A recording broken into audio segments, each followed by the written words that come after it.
कुछ लेडीज़ को कुछ बहुत सारी माइनर प्रॉब्लम हो जाती है, जैसे पीरियड बंद हो जाते हैं, तो उसके दौरान क्या कर सकते हैं? ऐसा कोई बात नहीं कि अगर आपके पीरियड बंद हो गए तो आप माँ नहीं बन सकते, उसके बाद भी आप माँ बन सकते हैं। कल ही सिद्धू मूसेवाले की माँ जो 58 ईयर ओल्ड है वो प्रेग्नेंट हुई है, तो अगर कोई 58 पे हो सकता है तो हर कोई प्रेग्नेंट हो सकता है, ऐसी कोई बात नहीं। आईवीएफ एक ऐसी टेक्निक है जिससे कि हम हर कपल को जिसको प्रेगनेंसी नहीं हो रही उसका बच्चा होने में मदद कर सकते हैं।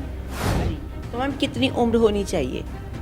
अब गवर्नमेंट ऑफ इंडिया ने एआरटी एक्ट बना दिया है 2022 के हिसाब से। फीमेल की एज 50 साल और मेल की एज 55 साल, उसके बाद आप आईवीएफ नहीं करवा सकते। लैब में ट्यूब में उसको हम स्पर्म से फर्टिलाइज करके एम्ब्रियो बनाते हैं, भ्रूण बनाते हैं।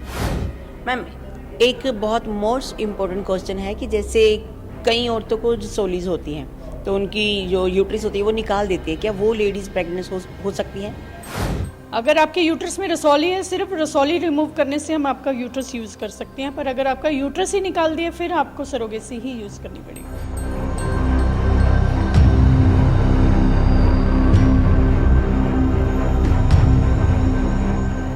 नमस्कार, सेंट सोल द टाइम्स से मैं हूं कोमल और सेंट सोल द टाइम्स में हमारे साथ जुड़ चुके हैं डॉक्टर मोनिका गुप्ता जी। उनसे बातचीत करेंगे। आज के समय में, मॉडर्नाइज समय में, हर औरत चाहती है कि वो एक माँ होने का सुख प्राप्त कर सके।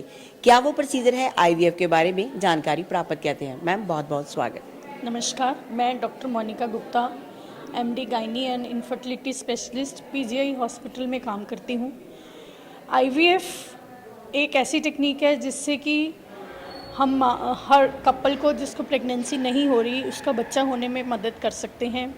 आईवीएफ कोई ऐसा नहीं कि बच्चे अब नॉर्मल पैदा होते हैं, इसमें औरत के ही अंडे हम इंजेक्शन की हेल्प से एक से ज़्यादा बनाते हैं, उनको अल्ट्रासाउंड मशीन के ऊपर वायर लगाकर बाहर निकाल लेते हैं और लैब में ट्यूब में उसको हम स्पर्म से फर्टिलाइज करके एम्ब्रियो बनाते हैं, भ्रूण बनाते हैं।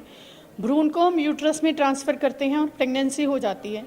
ये एक बहुत ही नॉर्मल सा प्रोसीजर है, इसमें कोई खास कट भी नहीं लगता, कुछ ब्लीडिंग भी नहीं होती, पेशेंट को हॉस्पिटल में रहना भी नहीं पड़ता। सिंपल ओपीडी प्रोसीजर है और इससे हम हर उस कपल की मदद कर सकते हैं जिसको प्रेगनेंसी चाहिए। मैम एक बहुत मोस्ट इम्पोर्टेंट क्वेश्चन है कि जैसे कई औरतों को जो सोलीज होती हैं तो उनकी जो यूट्रिस होती है वो निकाल देती है, क्या वो लेडीज़ प्रेग्नेंट हो सकती हैं? यूट्रस निकालने के बाद तो आपको सरोगेसी ही लेनी पड़ेगी, दूसरे का यूट्रस आप यूज़ कर सकते हो बच्चा करने के लिए।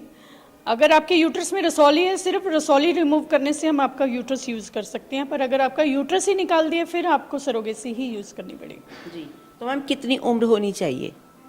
अब गवर्नमेंट ऑफ इंडिया ने एआरटी एक्ट बना दिया है 2022 के हिसाब से। फीमेल की एज 50 साल और मेल की एज 55 साल, उसके बाद आप आईवीएफ नहीं करवा सकते। जी, और कुछ खास जानकारी देने के लिए आपका बहुत बहुत धन्यवाद। कुछ खास आप बताना चाहेंगे? कुछ लेडीज़ को कुछ बहुत सारी माइनर प्रॉब्लम हो जाती है, जैसे पीरियड बंद हो जाते हैं, तो उसके दौरान क्या कर सकते हैं?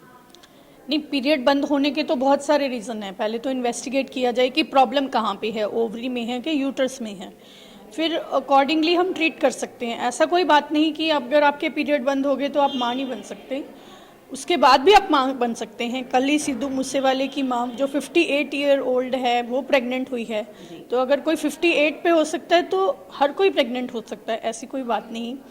हमारे हॉस्पिटल में ये सारी आईवीएफ, इक्सी, आईयूआई सब फैसिलिटीज़ अवेलेबल हैं।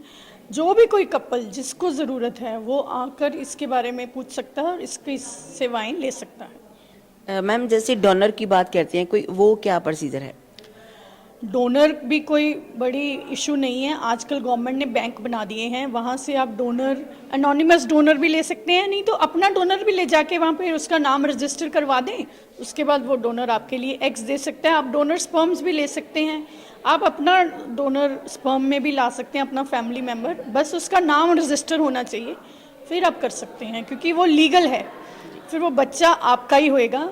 उसके लिए आपको बहुत ज़्यादा कोर्ट में जाना नहीं पड़ेगा, वो डायरेक्ट ही आपका होएगा। जी मैम, इसमें कुछ खास डाइट का भी रहता है? डाइट तो हर जगह ही है। अगर हम डाइट की मॉडिफिकेशन करते हैं तो उससे एग की क्वालिटी, स्पर्म की क्वालिटी दोनों ही इम्प्रूव हो जाती है और सक्सेस हमें इजीली मिल जाती है। तो डाइट तो हमारी डाइटिशियन है वो एडवाइस करती है, पेशेंट को फॉलो कर लेनी चाहिए और सब कुछ ठीक हो जाता है उससे। मैम कितना टाइम हॉस्पिटल में रहना पड़ता है या उसी टाइम वो घर जा सकते हैं? नहीं, इसमें पेशेंट को एडमिशन की बिल्कुल भी ज़रूरत नहीं, वो सुबह आता है और शाम को घर चला जाता है। इसमें कुछ ऐसे सर्जिकल प्रोसीजर नहीं है। Thank you so much. आज हमारे साथ थे डॉक्टर मोनिका गुप्ता जी, जिन्होंने बताया कि आईवीएफ के जरिए हम अपने माँ होने का सुख प्राप्त कर सकते हैं। ऐसी जानकारी एक बार फिर आपके रूबरू लेके आएंगे। बने रहिए सेंट सोल्जर टाइम्स में। कैमरामैन अनुराग के साथ कोमल।